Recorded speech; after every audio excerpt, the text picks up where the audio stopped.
to hide your likes and views counts on your Instagram.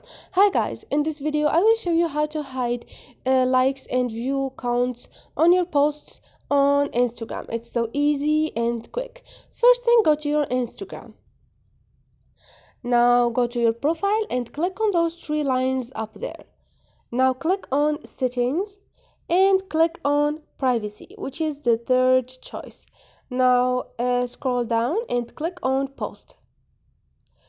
Now turn on hide likes and view counts.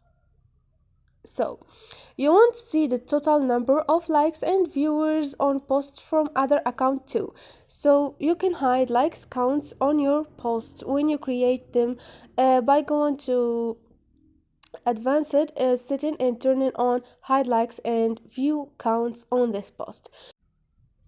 This is it guys, hope this video was helpful to you, and if you liked the video don't forget to subscribe and help us with a like.